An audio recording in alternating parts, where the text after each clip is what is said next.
might be an unpopular opinion, but I believe that spiritual practitioners, spiritual people, should charge for their work. I find that as a psychic development coach, a lot of my students either have a hard time charging for their services, or when it comes time to update or upgrade their prices, they have a hard time accepting and asking for that upgrade. So my question to you is this: if you were to walk into a hair salon, would you sit down and expect to get a haircut for free?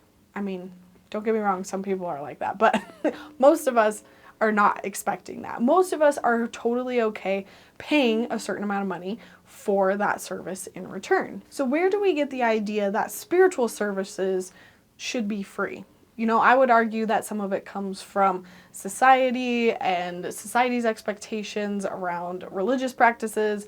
But even then, you know, churches still ask for offerings. They ask for support. They need that to be able to sustain, you know, their practice. So if you struggle with the idea of charging for your services, this is going to be the video for you. I'm going to dive into common fears that I see, why I actually think you need to be charging for your work, and some solutions on how to get unstuck from this mindset. And welcome if you are new here. My name is Lauren. I'm a psychic development coach. I like to help people along their psychic development journey. And for those who are wanting to be more serious psychics, charging is part of that process, and it can be scary and intimidating. And I've been there, and I hope that this video can really help guide you along that process. And feel free to subscribe if you want more content kind of around this. I know that I also have a masterclass for you specifically for those who are wanting to start psychic businesses. So first, let's go over some of these common fears. The first one that I hear, I don't feel like people say this, but there's a worry here of like that if you charge for your services as specifically a psychic, that you're going to be seen as a scammer. So the first fear that I see very often is that people will not charge because they say, well, I'm not good enough to charge for it. Yeah, I need to be at this certain level before I can start charging. And I do think it's fair to do things for free for a little bit, but you have to value yourself somewhere. You're offering a service, and that service takes years of practice, and maybe you haven't been even practicing for years, but it does take your time and your energy. And you're not just showing up in that reading. We're going to say readings for the whole of this, but you know, it still applies to every spiritual practitioner, no matter what services you're providing. But like when you show up to that reading, you're not just only working right then during that reading. You've been practicing for a long time before this. You're practicing off hours. This is not something that like you just show up and just magically get good at while you're in the middle of a session. No, you put a lot of time and energy into growing that ability. So even if you're charging a couple dollars, or if it's an exchange of services, like you have to put value on your product, on your service somewhere. Providing your services is an energetic exchange. Money is just energy. So it could be that you're asking for money in exchange. It could be asking for one of their services in exchange. There has to be some skin in the game, because if you have somebody who doesn't care about the reading, who doesn't care that they're receiving it, they're not giving anything in return, they're more likely to take advantage of you. They're more likely to ask for more. They're more likely to complain about the services they get. We know this. Anyone that asks for anything for free are probably the toughest people out there to make happy. And again, this reading is not just about the time that's being spent with the client. It's about the years of practice, of training, of developing your psychic abilities that you've put into this. And so that value is much more than just that moment right there. And so one thing I want you to start doing, start charging for your services somewhere. It doesn't matter if it's a low amount, even if it's just $5, ask for something in return, because you are still bringing something to the table, and that is important, even if it's just your time. Now, the next common fear I hear is that, oh, there's too many psychics out there. The competition is too much. No one's going to want to hear from me. I've got so much more room and time to grow, and look at all these other people that are so much further than I am. That is bullshit. Stop that. I felt this too, and it kept me from pursuing it for a while. But here's the thing. I am not the best psychic for everyone. Some people come to me and they never come back, and that is totally okay. You cannot be the psychic for every single person on the earth. Everyone resonates with different people. They resonate with different styles, different approaches. The one thing about the psychic industry that I wish I would have known sooner is that it's not a competition. Anyone in this field that acts that way, one, red flag, because the good ethical psychics know that there's room for everyone. We know that we cannot be the end all be all for every single person in the world, and that's okay. So if you resonate more with this client, awesome. I would rather have the clients that resonate with me. I am not out there trying to win everybody over. Everyone has a better energetic match when their client also likes them back. So you're gonna find people that work with you really well that do not work with me. There's room for everyone. I truly believe that competition is such a masculine, gatekeepy way to keep people out of certain industries. But the most beautiful people I've met understand that there's room for everyone and everyone can do this work. There might be a lot of psychics out there, but you are the perfect one for somebody else that hasn't found you yet. Another fear that I see not spoken about, but definitely felt, is that a lot of people worry that if they start charging for their services, they're going to be labeled as a scammer. Oh, you're a psychic and you're asking for money? Automatic scammer, automatic fraud, automatic grifter is the new word that I've seen a lot. And here's the thing. You can absolutely do that, but you can absolutely not do that. It's all about intention. I find in my definition of the word scammer, grifter, the intention is to purposely take away people's money and, gain for yourself and not give anything good in return. I believe that if your intention is to genuinely help people, if you genuinely believe in the work that you're doing and the services that you're providing, and you try to do it with the utmost integrity and ethical practices, then you are not a scammer. You are not a grifter. You are fully in belief of what you're doing and that it can help people. That is the best intention that you can have. So somebody can argue that the psychic ability is not useful or it's not real, but they can never argue your intention or your integrity. And you know that better than anyone else. So if you can, in your heart of hearts, say, I'm not trying to do this to just make a buck. I'm not trying to do this to take advantage and scare people and take money away from them, which, don't get me wrong, some psychics do. Those are red flags, bad eggs. Those people are no-nos. But if you know in your heart of hearts that you're not doing that, you can defend yourself from that, no problem. Scammers don't have the intention to help you out with integrity and to, develop their skills and be the best that they can be for their customers. That's not their point. So if you could say the opposite, then you know that's not you, that you're not a scammer. And the reason why I cover this one is you're going to hear this a lot from skeptics, for those of you who are learning. And so it's really good to have this response and say, no, I'm different than a scammer because my intention is genuine. You can argue that the psychic ability doesn't work, but you can't argue that my intention is bad. So those are some common fears I see when we're learning how to become psychic and start charging for our services.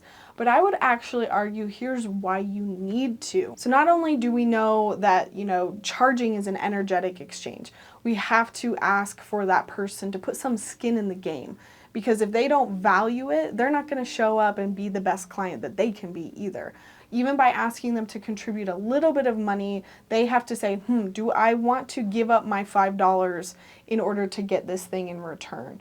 And if they can't even do that, then that's not the clients that you want. So one, in a way, it helps you filter out the bad clients, which I think you definitely want, right? I promise, when I used to work for free, both as a psychic and a filmmaker, the worst people that I would work for always wanted something for nothing. But as soon as you start charging more, you attract people who are okay with giving out that energetic exchange. They trust you more. They trust that their money is going to be well spent. They're already coming in valuing your services more than somebody who can't even give a couple dollars to it, because it's their money that they're losing, So they have to put more thought into what they're giving away in exchange. And again, maybe it's not even money. Maybe it's that they have to give one of their services away in exchange. I think that just goes to show that lower prices equals diminished value. They're only charging that much for it.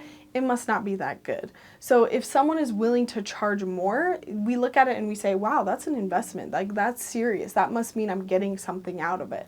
and they're more committed to that transformation, that change, that reading, that session with you, because they perceive it as having more value. And again, we know that this ability, your services, the things that you are learning, it takes time and energy. It's not just when you show up in that moment with that person, it's all the time and energy and work and even investment that you've put into it outside of that specific moment, because burnout is real and you could work for free all day, every day, but you're gonna burn out. If you don't charge and sustain yourself, your life, then you will not have the energy, the mental, physical, emotional wherewithal to be able to show up and provide your services. And I can speak to this. Like back when I was first starting and money was more of a stressor on my mind, I had to take a lot of projects from my film business, and I also had to do as many readings as I could,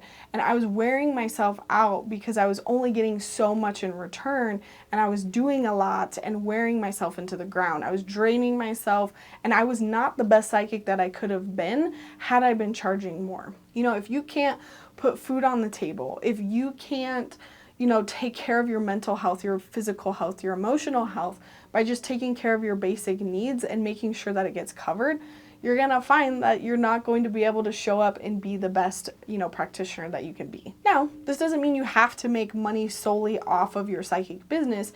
You can use other avenues of income for sure. And the last thing that I think is really important is kind of a subconscious belief. When you value your psychic ability, when you put a price point on it or an asking exchange on it, you are saying this is real. And so for those of you who are wanting to develop your psychic abilities and you want to validate that ability, in a way, when you say, hey, this is a service that costs money, you're saying, I value this. This is a real thing. This is my psychic ability. It takes time. It takes practice.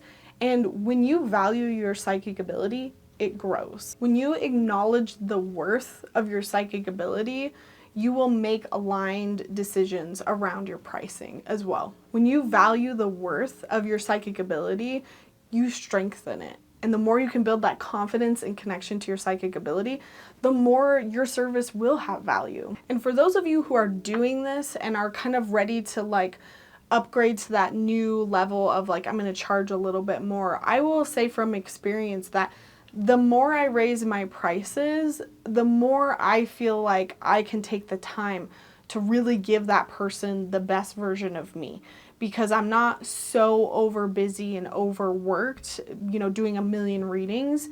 I can really give my individual time and attention to each person that I'm seeing. So I really feel like the value gets justified the more I free up time for myself and the more quality I give to each person. Now that leads me to my next topic of why I think spiritual people need wealth. And I find that this is where we start to get into money blocks. And a lot of people see money as evil, or the idea of being rich as a bad thing, and I think it's totally valid. We see a lot of rich people, Elon, that basically abuse that power. And so we have this association that, okay, evil people are evil because of that money. One of my favorite quotes from Denise Duffield Thomas, and I'm probably butchering this, but it goes something like, money is not going to change you. You are the person you are. So that money is going to amplify it no matter which way it goes. So if you're an evil person with no money and then you get money, you're probably still going to be evil. If you are a good person and you get money, you're probably still going to be a good person. Obviously, that's a choice that you make. And I think that you're probably not going to become evil with all that money. The idea of being rich as it being a snobbish thing or a not okay thing, I truly think is just a money block. It's a money block that maybe even society put on us to gatekeep, to keep us out from making money. I would even argue it's a patriarchal thing. I love the book Financial Feminist, by the way, because without wealth, spiritual people don't have power. But think about if all the spiritual people in the world, the good ethical ones, had more money. Think about what they can do with their money. That money is just a tool. It's a tool to execute something else. And so spiritual people can use that money in amazing, good, ethical, beautiful ways. If spiritual spiritual people lack financial resources, they can't fight that established power and systemic oppression that's out there. They can't challenge those systems that are literally built on greed and exploitation. I think when spiritual people have money, they tend to invest in aligned companies.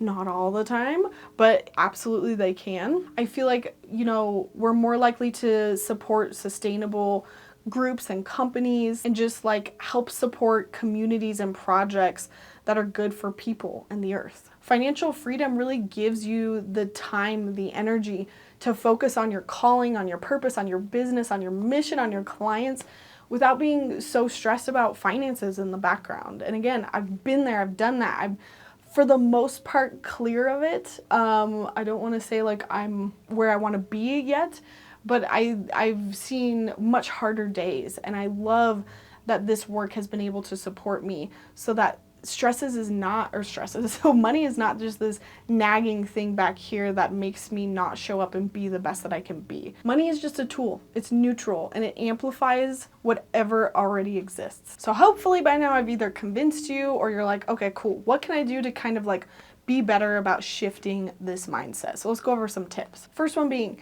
say no to the things that just don't align with you, whether that's like the service you're trying to offer or the people that you're trying to work with or the way in which you're trying to do readings or offer those services. If something doesn't feel good, toss it. I used to do Reiki, just didn't click with me, tossed it. You don't have to accept anything that drains your energy. Next biggest one, work on your money blocks, work on your money beliefs, because a lot of this is not about spirituality. It's about your relationship with money. So treat it just like you would go over any other psychic block, dive into why it's there, and how to remove it. And maybe it's gonna require some really long-term reprogramming of your idea of money, but I have a lot of good books and resources on that. Big Magic is actually one of my favorite books. I'll link that down below. That one kind of more so addresses the fears around your ability to grow, and I think that one's a good one for that. My next tip is to keep strengthening your abilities, keep practicing. The better you get at it, the more you will feel justified in charging that amount. But even when I was first starting, I knew that, I could charge $5 and that wasn't asking a lot. And so find and value where you're at now and at least put some amount on it then. But when you're getting more into that zone of all right, I think I need to up level my prices, just know that perfection is unachievable. When you focus on what everyone else is doing, or even just this ridiculous idea that you have to be the most perfect, best psychic, that comparison is where you start to focus on lack and where it stops working as well. Persistence and practice will help you justify those prices. Another tip for those of you who are already charging, if you are starting to get drained by your work, if you can't keep up, if you have so many bookings that you are just booked from start to finish, pivot.